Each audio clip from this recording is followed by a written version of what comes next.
नमस्कार साथियों, मेरे YouTube चैनल SK क्लासेज में आप सभी साथियों का हार्दिक स्वागत है, अभिनंदन है। साथियों, आज का जो वीडियो है वो रीट मेंस 2022 जो रीट का जो भी मेंस का पेपर हुआ था उसके अंदर लेवल फर्स्ट जो है, रीट मेंस 2022 के अंदर लेवल फर्स्ट जो है उस लेवल फर्स्ट की एक्सपेक्टेड कट ऑफ जो है वो क्या रह सकती है, ठीक है ना। उसके रिगार्डिंग ये वीडियो है कि लेवल फर्स्ट का आप सभी साथियों को पता है कि एग्ज़ाम जो है हो चुका है, तो उस लेवल फर्स्ट की जो है एक्सपेक्टेड कट ऑफ क्या रह सकती है उसके बारे में ये वीडियो है। मेरे प्यारे साथियों, अगर मैं चाहता तो यह जो वीडियो है यह जैसे ही आपका एग्ज़ाम ख़त्म हुआ था 25 को उसी दिन डाल सकता था, लेकिन वो एक क्या हो जाता आनन फानन के अंदर के भी आपने कोई चीज़ की स्टडी नहीं की और आपने बिना इधर उधर से जानकारी लिए आपने अपलोड कर दिया, तो वो मेरे को सही नहीं लगा। इसीलिए आज पिछले एग्ज़ाम के 2 दिनों का जो रिसर्च है उन 2 दिनों के अंदर कई कैंडिडेट्स जो है रीट फर्स्ट लेवल के जो है मेरे से जो संपर्क में जैसे आए, जानकार थे, सेंटर जैसे थे, तो कई लोगों से कांटेक्ट हुआ। जो रीट के कैंडिडेट जो शुरू के अंदर कह रहे थे कि हम 130 करके आए हैं, 140 करके आए हैं, 5 मुश्किल से गलत होंगे, 10 गलत होंगे, आज वो 30-30 गलत करके बैठे हैं, ठीक है ना।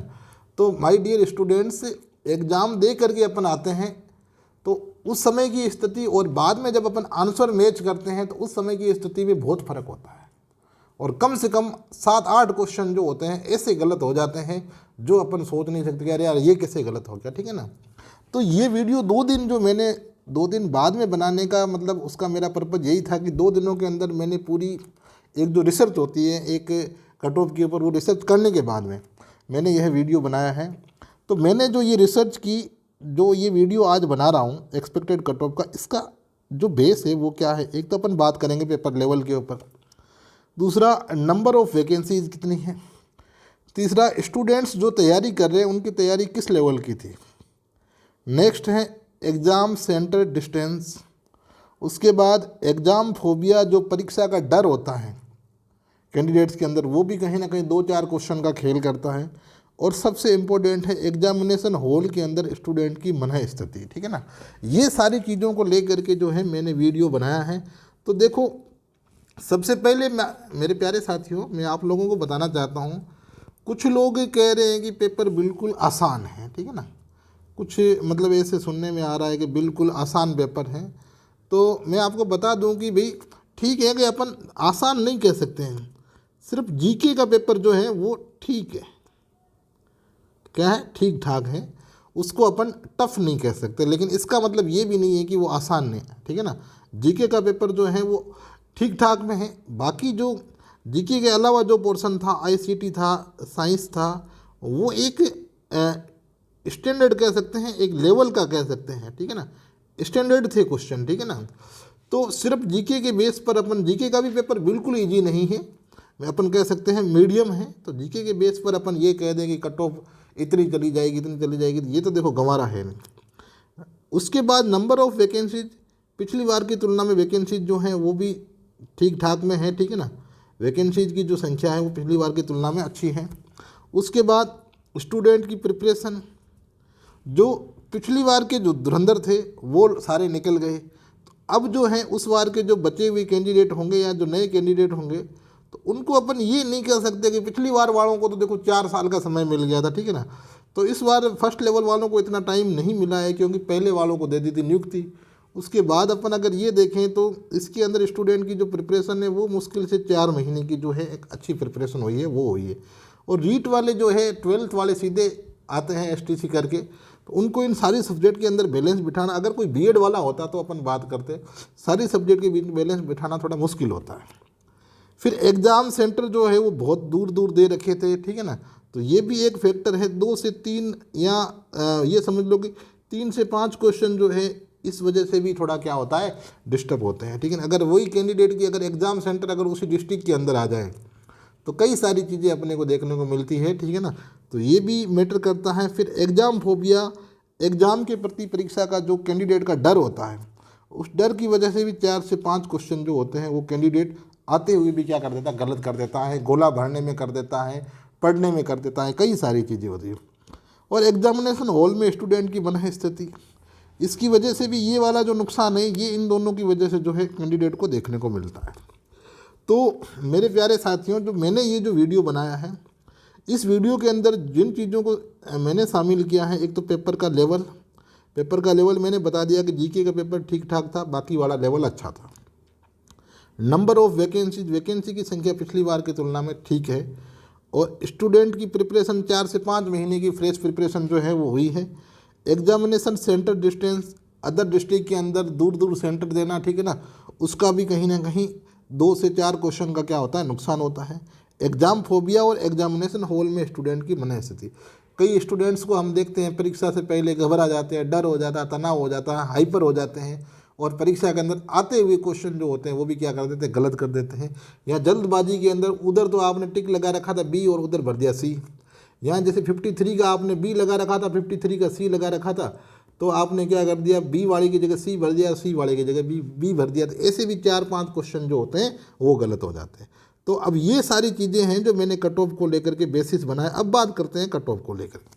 तो सबसे पहले अपन बात करेंगे कट ऑफ जो है वो नॉन टीएसपी की। नॉन टीएसपी के अंदर जनरल की अपन बात करेंगे। जनरल की मेरिट जो है वो नॉन टीएसपी के अंदर जनरल की कट ऑफ क्या रह सकती है, उसके बारे में अपन बात करेंगे। तो देखो, जनरल के अंदर देखो, मेल और फीमेल लमसम वही रहने हैं। जनरल के अंदर मेल और फीमेल ये जो है लगभग इक्विवेलेंट ही रहने हैं। तो यहाँ पर जो मैं बता रहा हूँ आपको, जैसे ये कह दूँ कि जो क्वेश्चन है कट ऑफ जो है वो, मैं एक बार क्वेश्चन को लेकर के बात करेंगे। तो जनरल का जो कैंडिडेट है, एक मोटे तौर पर मैं अगर बात करूँ, जनरल का जो कैंडिडेट है, अगर उसके क्वेश्चन ये देख लो कि लगभग 96 से लेकर के 96 से लेकर के 106 जो क्वेश्चन है, अगर उसके ये आंकड़ा बैठ रहा है, ठीक है ना, तो ये समझ लो अगर जनरल का कोई कैंडिडेट 100 प्लस है, जनरल का कोई कैंडिडेट जो है अगर वो 100 प्लस है, तो उसकी बहुत अच्छी संभावना है, ठीक है ना।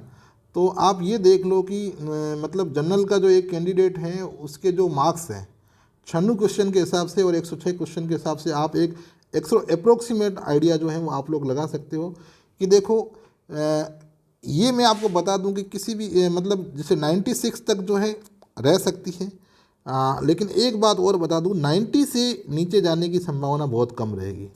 90 से नीचे जाने की, 96 से नीचे जा सकती है, लेकिन 90 से नीचे जाने की संभावना जो है वो बहुत कम रह सकती है। बाकी तो देखो, होने को तो कुछ भी हो सकता है।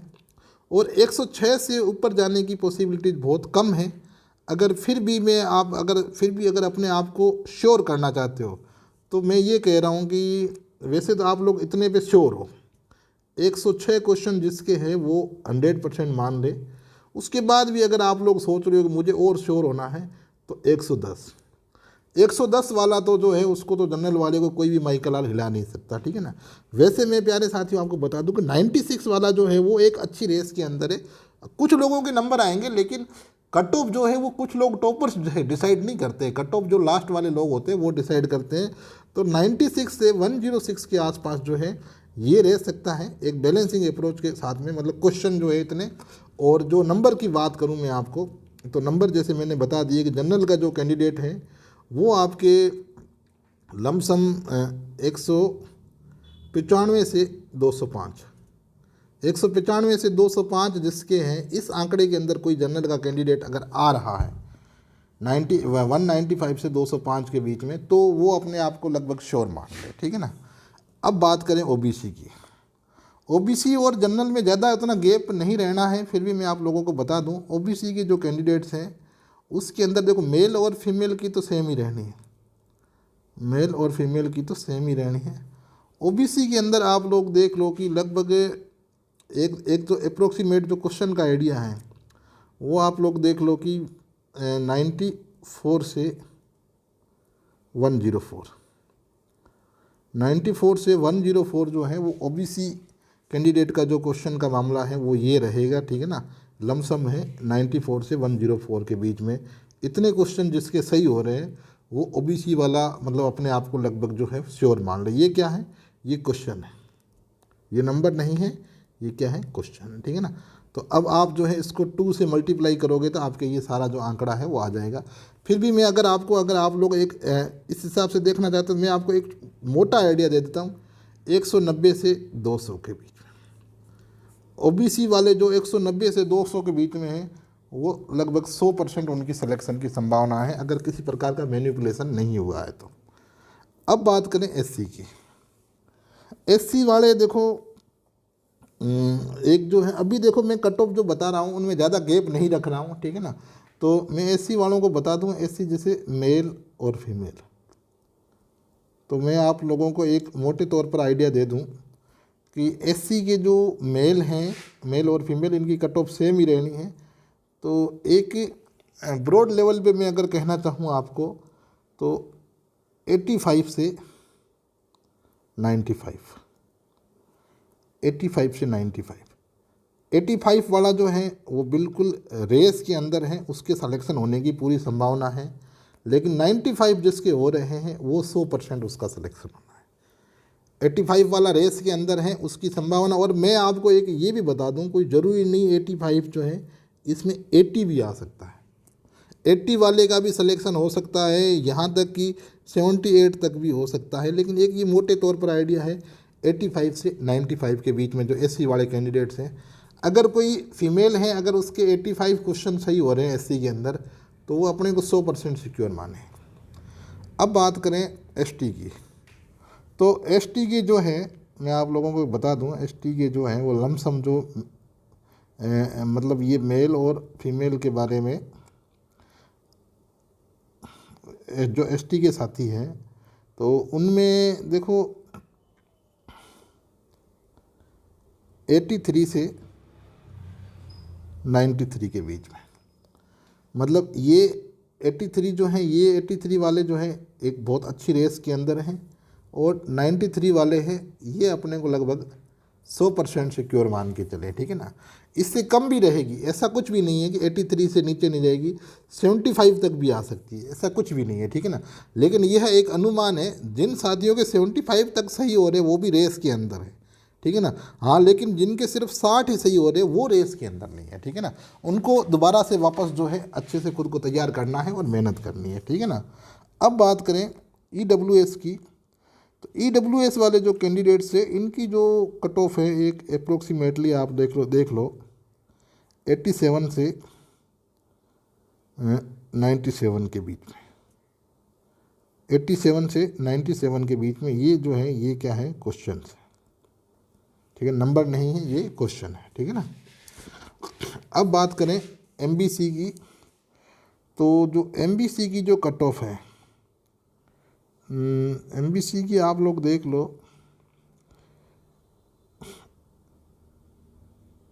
86 से 92 के आसपास, 86 से 92 या 86 से अपन ये 94 तक मान सकते हैं, ठीक है ना। ये एमबीसी की लमसम जो है ये कट ऑफ रहनी है, ठीक है ना। अब बात करें टीएसपी को लेकर के, तो टीएसपी की आपको मैं बता दूं, टीएसपी जनरल जो है उसके अंदर एक मोटे तौर पर मैं अगर बात करूं तो आपके ये देख लो कि लगभग 75 से 80 क्वेश्चंस, 75 से 80 क्वेश्चन, 75 वाला भी एक अच्छी रेस के अंदर है और 80 क्वेश्चन वाला अपने को लगभग सिक्योर मान करके चले पूरी तरह से, ठीक है ना। तो ये देखो ये 75 वाला बहुत अच्छी रेस के अंदर है और 80% वाला जो है ये 100% सिक्योर है। लेकिन यहाँ मैं आपको बता दूँ ऐसा कोई ज़रूरी नहीं है, 70 क्वेश्चन जो है वो भी हो सकते हैं, ठीक है ना, ऐसा कुछ भी नहीं है, ठीक है ना, ये एक अनुमान है। ओबीसी की बात करें तो ओबीसी के जो साथी हैं टीएसपी के अंदर, तो वो एक जैसे क्वेश्चन की बात करें तो लमसम 72 से 82 क्वेश्चन के आसपास, या 72 से 80 क्वेश्चन लमसम है, बाकी 72 से 80 मान लो या 72 से 78 मान लो, यही है, ठीक है ना। ओबीसी वालों के 72 से 78 भी मान सकते हैं, ऐसा कुछ नहीं है, ठीक है ना। तो इसके लमसम जो है ये इसके रहनी है।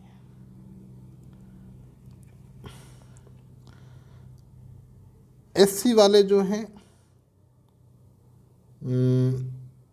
68 से लेकर के लमसम अगर देख लो 68 क्वेश्चन से लेकर के आप लोग 72 क्वेश्चन के आसपास, 68 से लेकर के 72 क्वेश्चन तक जो है, हालांकि इसमें 65 वाला भी रेस में है, ऐसा कुछ नहीं है, तो फिर भी एक 68 से लेकर के 72 क्वेश्चन वाला जो है वो एक बहुत अच्छा कैंडिडेट्स है इसके अंदर सिलेक्शन के लिए। एसटी की बात करें तो एसटी के अंदर जो है, मैं बता दूं आप लोगों को कि जो एसटी का जो इसका मामला है, इसके अंदर ये जो एक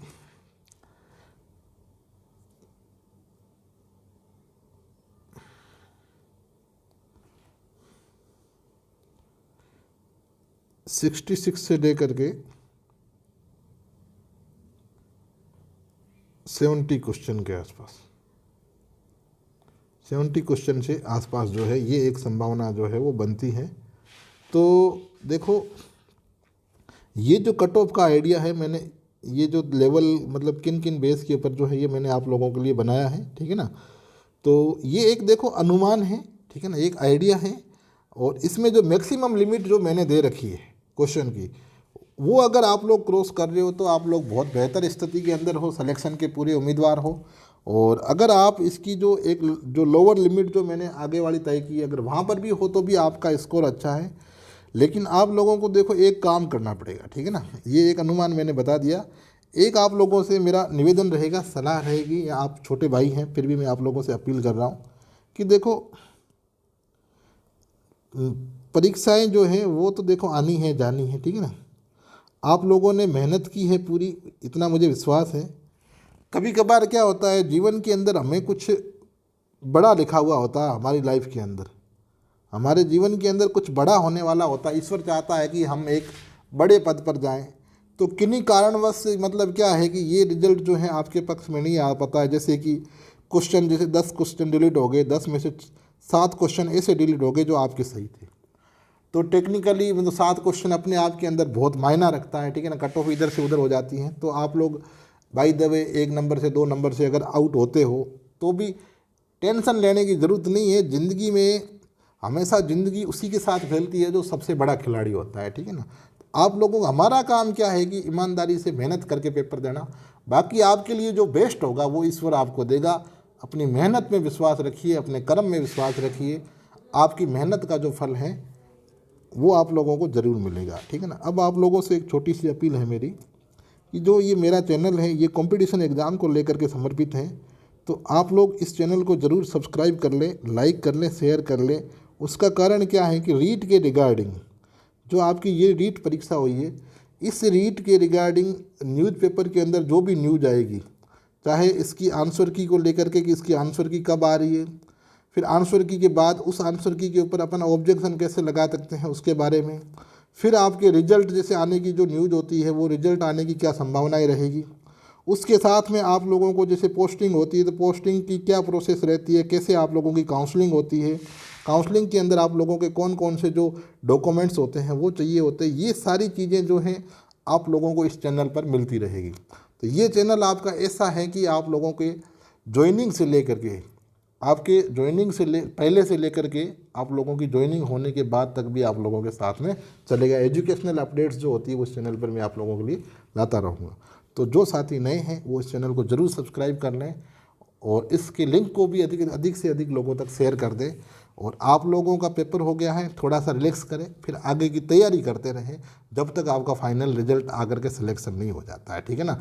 इस साल भी सरकार रीट की जो नई वैकेंसी है वो भी आ रही है, सेकेंड ग्रेड फर्स्ट ग्रेड खूब वैकेंसी आ रही है। तो आप लोग तैयारी में जुटे रहिए, 2-4-5 दिन का रिलैक्स कर ले, वापस लग जाए, ठीक है ना, जब तक कि अंतिम परिणाम न आ जाए, ठीक है ना। अब देखो आप लोगों के लिए लास्ट एक मोटिवेशनल कोट्स आप लोगों के लिए समर्पित है कि न पूछो कि मेरी मंजिल कहाँ है, न पूछो कि मेरी मंजिल कहाँ है, अभी तो सफ़र का इरादा किया है, न पूछो मेरी मंजिल कहाँ है, अभी तो सफ़र का इरादा किया है। न हारूंगा हौसला चाहे कुछ भी हो, न हारूंगा हौसला चाहे कुछ भी हो जाए, ये मैंने किसी और से नहीं खुद से वादा किया है। तो साथियों, इसी लाइन को जीवन का एक टैग लाइन बना लें और आप लोग जीवन के अंदर मेहनत करते रहे जब तक जो आपके जीवन का लक्ष्य है वो पूरा नहीं हो जाए, ठीक है ना। और चैनल को जरूर सब्सक्राइब करें ताकि आप लोगों को रीट के रिगार्डिंग जो भी अपडेट्स होगी वो मिलती रहेगी। मिलते हैं नेक्स्ट वीडियो के अंदर। Wish you all the best. Thank you very much. जय हिंद, जय भारत।